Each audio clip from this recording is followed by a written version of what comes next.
I know you said you do 50% RA and you do 50% OA. So can you just walk me through how you do evaluate a product and you determine if you'll sell it on a listing? Maybe it's ROI, maybe it's other kind of criteria. Yeah. So, well, with OA, it's a lot easier because you have so much data in front of you. Right. Keepa, if you're not using Keepa, you have to be using Keepa. Mhm. But I don't necessarily look for drops or anything like that. It's the movement in the graph. Mhm. And my ROI, I used to be like anything under 40%, I'm not going to touch it. Right. Uh-huh. But now, if there's an item that's selling, 1,000 times, if I could get my hands on 200 of those and it's only making $3 a piece, then I'm going to sell those all day long because Right. I know the volume's there. Right. So when I'm looking and analyzing something, it has to do with volume and how easily I can replenish that item. Mhm. And I'll usually start with a test. And if it sells quickly, I'll buy, a little bit more. And then by then, I'm usually comfortable going all in and getting as much as I can. Right. Okay. So I know it's not like black and white. It's really nuanced, but is Yeah. there, I think you said 40. Is that kind of what your number is? Or is it more like the actual profit No. amount? Because me personally, we'll just throw out 30 to 40%. But lately, like with all the fees, if it's not at least like $4, $5 profit, I kind of tend to shy away from it. But Yeah, it definitely depends on the I should cost. probably step forward into it just to help my sales, and profit is still profit, right? Mhm. Yep. But with the fees and everything that's coming in, I've been trying to raise my ROI, but you can only raise it so much if you're fully Mhm. OA like me. So And as you scale too, it gets harder to raise that ROI because yeah, it's more yeah, about volume than it is yeah. individual products. And that's why I was kind of speaking to you is you do what do you say your sales volume is now on a monthly basis on Amazon? Well, right now, usually like 70 to 80,000. We've Oh, stepped down because we're doing Walmart. I've really focused to Walmart. So yeah, smart. yeah, I've put a lot less of my time into Amazon, Okay. but I am in the process of training some virtual assistants that are helping me with OA because I want it to be that much more streamlined. Right. So I wake up, they have a list for me, and then I do my buying, and then I flip to Walmart. So is RA also for Walmart purposes? Most of my RA now is almost all Walmart. So yeah, I was gonna say that's me shying away from a $3 profit, $4 profit is probably why I haven't scaled as much. Like I've found like a comfort zone essentially, and Sure. I've stayed in that comfort zone just because I have so much going on as well. But I've really tried to make a concerted effort to push that boundary of because I do about 40 to 50K, and I want Nice. to really push it up. But at the same time, like I do want to start experimenting more with Walmart. Right now, I just been FBMing whatever I have at the house, but it wasn't because Yeah. I intended to sell it on Walmart. And we'll go more into Walmart because I do have a lot of Sure. questions for you about Walmart. Okay. Um, okay, so what are your? I know you when you're doing RA, there's stores that you already hit, and you say you have these manager relationships. But as far as OA, what kind of sourcing methods do you do? So I'm relying heavily on my VAs right now to kind of alert me Yeah. to what sales are happening. Okay. I also subscribe to one leads list. So Okay. I look at that every morning, not to buy what's on the leads list, but to kind of use that as a rabbit trail for Mhm. coupon codes and things like that. Okay. And then I've built up, a list of replens. One of my VAs helped me build a database. Okay. So every time I go to a specific website, I can search that website and it gives me a list of ASINs that I've bought from them. So there's Mhm. like 20,000 ASINs in this database that we've created. So Wow. yeah, I'm kind of resourcing using what I've already found or what leads lists have found, things like that.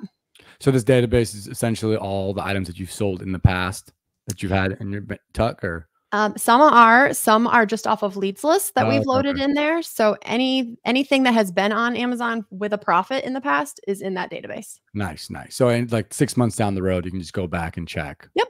We Or add you, to them yeah. all the time. Yep. So how many VAs do you have? Can you tell me kind of your system that you got going Sure. on as far as who adheres to what task in your business? Yeah, so I have one full-time, well, they're all full-time. My first VA, I actually brought him on. It's been over a year. He Mhm. was only doing Walmart. And Mhm. then about a month and a half ago, 2 months ago, I hired two new VAs who were only doing sourcing for Amazon. Okay. Now they source for Amazon and Walmart. And then Nice. I just brought on a fourth VA who is doing wholesale sourcing for Walmart for me.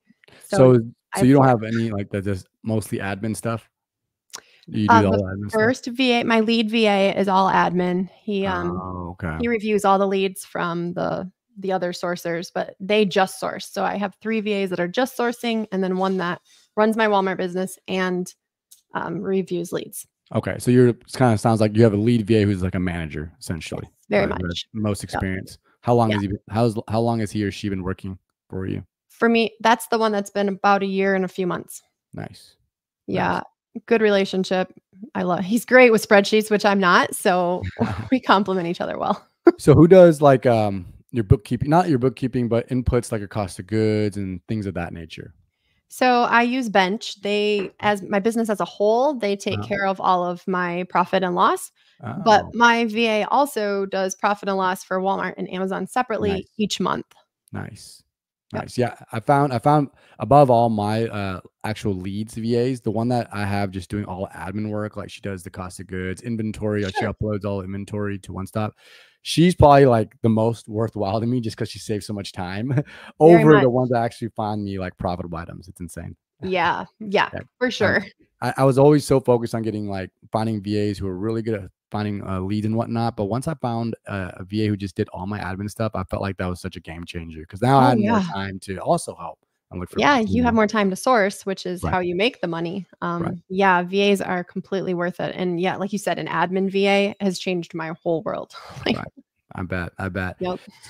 So let me transition over to since we're speaking about sourcing and whatnot. What tools do you use to source? I know you mentioned Keepa. Is there anything else that you use? Yeah, so well, it depends, OA versus RA. If I'm RA, I scan with Scan Power, Scan and Pal. they Okay. also do our listing creation.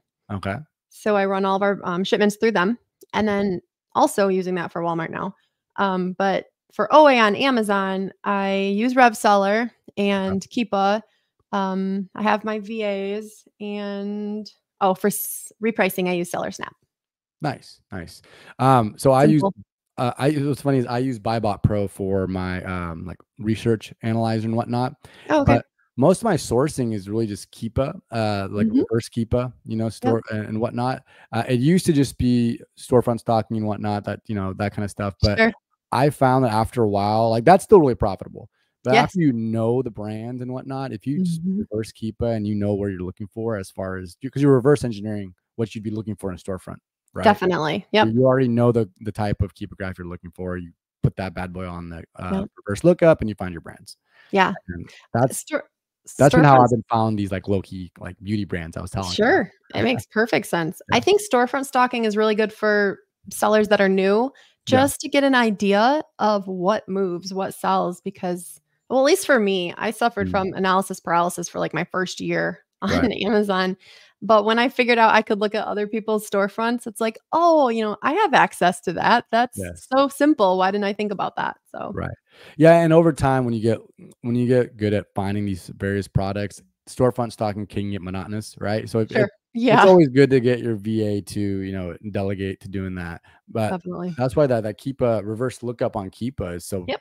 advantageous because if you Yep. know what you're doing as far as you know what the graphs you're looking for, right? Yep. So, but if you're a beginner watching this, definitely storefront stock it first, and then you can kind of transition your way to Keepa, reverse Keepa, and whatnot. Yeah. Keepa does so much. Yeah, So much. and you can get a lot of practice with, like, detecting IPs and stuff like that Yes. on keepagraphs by Yep. going to storefronts and Yeah. whatnot. We do Uh, use IP alert. I forgot about that one. so, I used to have IP alert. These days, I just kinda do the quick checks, and it usually works for me Oh, yeah. if there's not a brand on the listing. Sometimes it's tricky, though, because a brand might not be on the listing, but he might be on another product listing. It was just not that brand Yeah. specifically, and then Definitely. you Mhm. can get caught up that way. I've been caught up that way. But Yeah. it's kinda like as long as you're buying from a trusted place, you can submit your invoices. Yeah. Um, I but still sell on items on ASINs that IP alert comes up on if I oh, yeah. don't see any reason not to, but I do Uh, like the meltable, especially for newbies. yeah, That alert and then the generic alert has saved me a lot of time. right, Like, "Oh, there's that alert. It's right. generic. Moving on."